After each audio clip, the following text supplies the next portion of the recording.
back to the garage. If this is your first time visiting my channel, please go ahead, click on subscribe, and also click on that bell to receive all the notifications on my channel. Alright, so today I'm going to walk you through the process on what you need to do to change the oil in your Chevy Colorado with a 3.6 liter engine.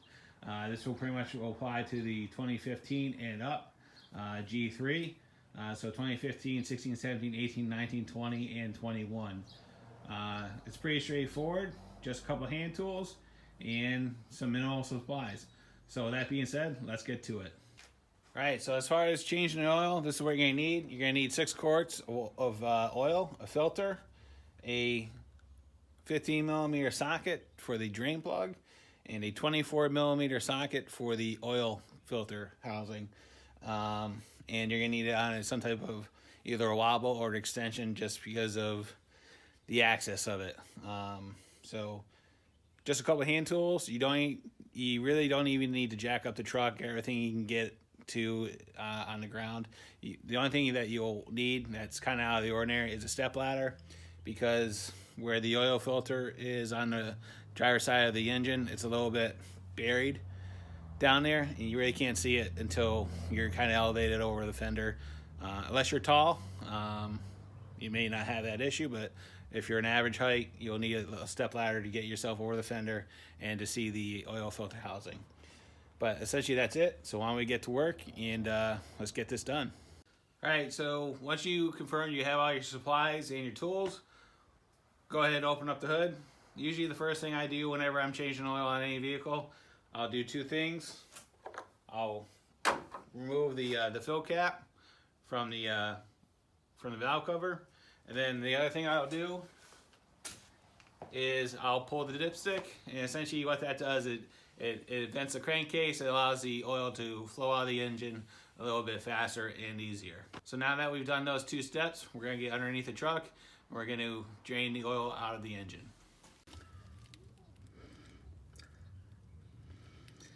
Alright, so we're underneath the truck. We just removed the 15 millimeter drain plug, and we're allowing the oil to drain into our catch pan. So the way you want to access the drain plug is from the passenger side. It's right in front of one of the cross members, right in front of the tranny. So just go ahead and open up the 15 millimeter plug and allow it to drain, and move on to the next step. Alright, so now we're up on the top side of the truck. We're going to remove the oil filter housing, and basically it's that guy right down there. So you're going to need a 24 millimeter socket, an extension,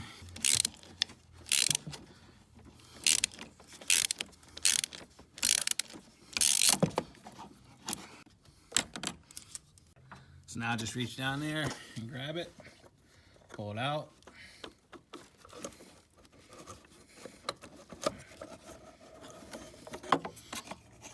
And there you go.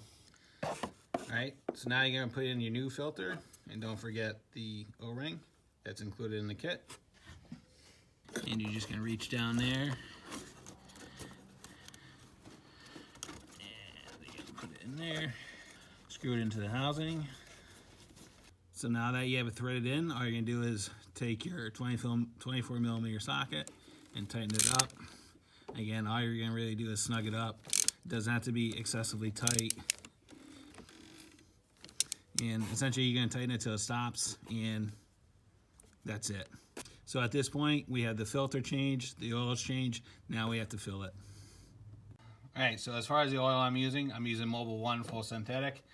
This is the oil I've used in my cars for probably the last 10 or 15 years. I've never had an issue with it. You know, I'm not going to get into a discussion of what oil is best for you or your application. You can use whatever you want. This is just what I use. But GM does require an oil that is Dexos certified right there on the cap. And if you look, this is certified for Dexos 1 and Dexos 2.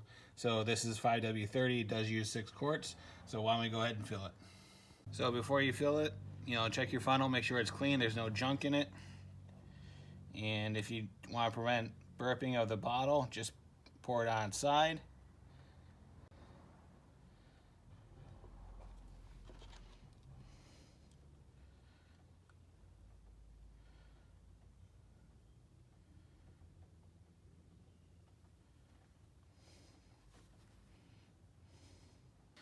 Now we're going to pour in the other 5.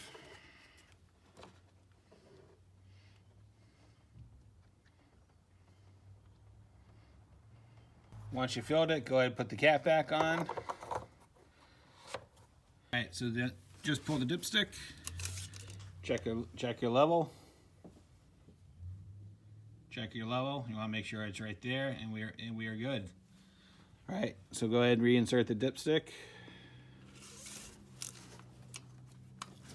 All right, now we have to go reset the maintenance light on the in the truck. All right, so now that you have everything done, what you want to do is you want to go to the oil life monitor and reset it back. So you just go in through your information pages, get to oil life. You're going to hit right on the pad over on the right hand side of the steering wheel. Go out to reset.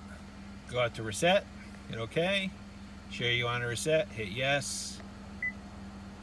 Go beep. Now you're back at 100%. All right, so why don't we go ahead and get out of the truck and we'll wrap it up. All right, so there you go. The process is pretty straightforward, not that involved. Like I said, you don't even need to put the vehicle up on jack stands. You can do all this stuff on the ground. So, all right, I hope this helps everybody. If there's any questions, comments, concerns, go ahead and leave them in the comments box. I'll get back to you as soon as I can. And as always, thanks for watching and have a great day. See ya.